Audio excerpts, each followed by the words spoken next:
परिचय देने के लिए हमें कौन कौन सी बातों का ध्यान रखना है और कौन कौन सी बातें बतानी है। सर्वनाम के पद परिचय में भी सबसे पहले हमें उसका भेद पहचानना है। वो पुरुषवाचक है, निश्चयवाचक है, अनिश्चयवाचक है, प्रश्नवाचक है, संबंधवाचक है, निजवाचक है। सर्वनाम के जो भी भेद होते हैं, 6 भेद, उसमें से वो कौन सा भेद है, हमें सबसे पहले उसकी जानकारी देनी है।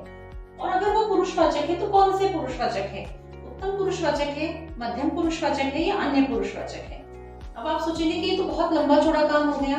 कोई लंबा चौड़ा काम नहीं है। अगर आप सर्वनाम जानते हैं, सर्वनाम की जानकारी आपको पहले से है, तो आपको सर्वनाम का पद परिचय देने में बहुत आसानी होगी। और अगर आपको सर्वनाम याद नहीं है, आप भूल गए हैं, तो एक रिवीजन तो जरूर बनता है। तो आपको तुरंत याद आ जाएगा कि सर्वनाम के 6 भेद में से ये पुरुषवाचक है और पुरुषवाचक के 3 भेद होते हैं। उत्तम पुरुष जब हम अपने बारे में, स्वयं के बारे में बात करते हैं।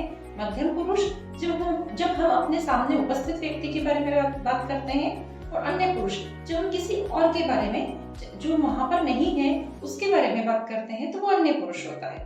बहुत आसान सा काम है। तो सबसे पहले आप भेद बताइए। पुरुषवाचक है तो उसमें से देखिए कि मध्यम पुरुष है, अन्य पुरुष है या उत्तम पुरुष है, या फिर सर्वनाम का कोई और भेद है, निश्चयवाचक या अनिश्चयवाचक। जैसे कि हमारे पास ये वाक्य है, हमने पुस्तक पढ़ी। हम सर्वनाम है, ये सर्वनाम का पुरुषवाचक भेद है। पुरुषवाचक नहीं है, उत्तम पुरुषवाचक है। फिर इसमें हमें वचन ढूंढना है। हमसे ही पता चल रहा है कि एक से ज्यादा व्यक्ति है, इसलिए ये बहुवचन है। वचन का भेद हो गया बहुवचन। अब लिंग, कई बार सर्वनाम में लिंग का पता नहीं चलता है, स्त्रीलिंग है या पुल्लिंग है। जैसे कि इस वाक्य में भी लिंग का पता नहीं चल रहा है, क्रिया से भी नहीं चल रहा है, और हम में स्त्रीलिंग भी हो सकता है, पुल्लिंग भी हो सकता है। तो ऐसी स्थिति में हम क्या करेंगे, हम स्त्रीलिंग/पुल्लिंग लिख देंगे, तो वो सही माना जाएगा। फिर इसमें भी हमें कारक देखना है, वही कारक जो हमारे पास मौजूद है, हमें पहले से जिनकी जानकारी है। 8 कारकों के बारे में, कर्ता, कर्म, करण, संप्रदान, अपादान, अधिकरण, उसमें से जो भी कारक इसमें से आता है वो हमें देखना है। यहाँ पर भी ने लिखा हुआ है, मतलब कर्ता कारक की विभक्ति है।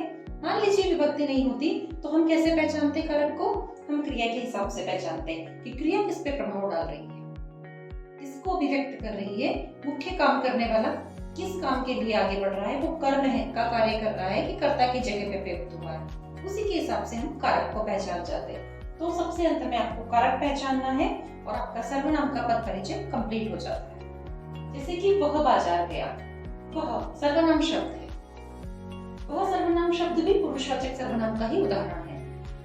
कौन सा पुरुषवाचक होगा, यहाँ पर ये अन्य पुरुषवाचक होगा। वह बाजार गया, वह एक वचन है, स्त्रीलिंग है या पुल्लिंग, हमें क्रिया से पता चल रहा है कि क्रिया गया पुल्लिंग के लिए प्रयुक्त हो रही है, तो ये पुल्लिंग शब्द है, तो यह पुल्लिंग शब्द है। अगर नहीं पता चलता तो हम स्त्रीलिंग/पुल्लिंग कर देते।